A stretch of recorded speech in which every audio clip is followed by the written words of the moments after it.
This is the Xiaomi Mi4, Xiaomi's flagship phone of 2014. How does an old flagship compare in 2017? Let's find out.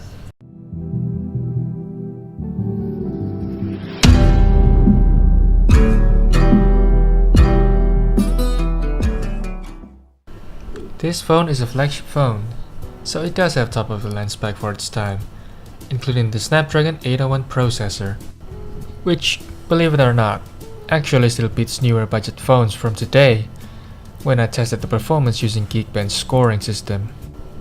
Okay, let's just put technical things aside and get down to business here.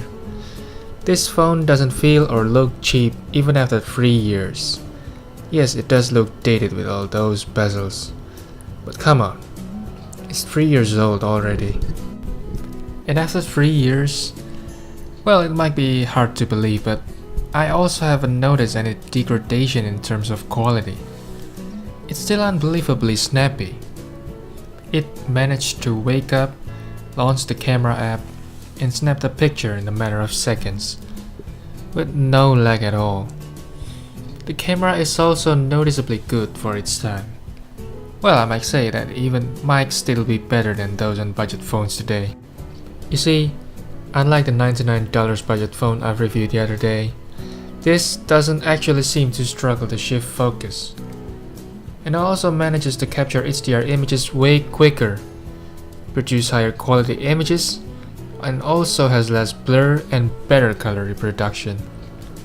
Although, I have to say though that the non-HDR images actually seems to have more natural color to me. However, when you compare the video quality, well, that's a different story.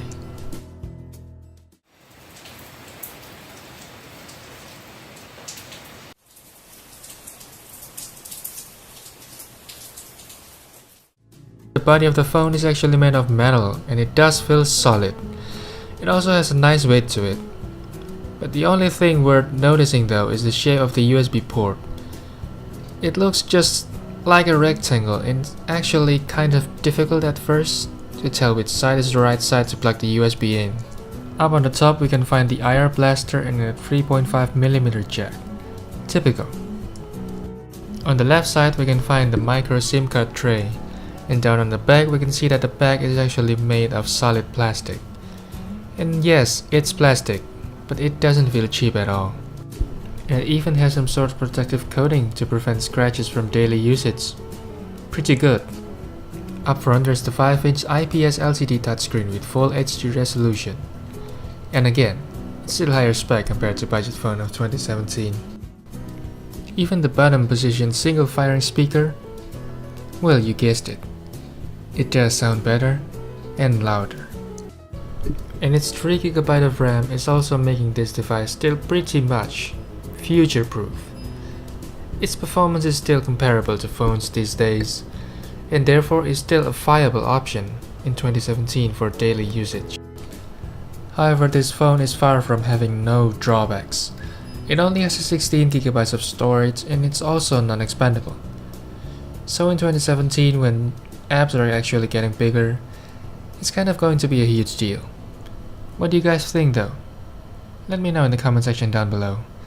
This is Carrot Everything, see you in the next one.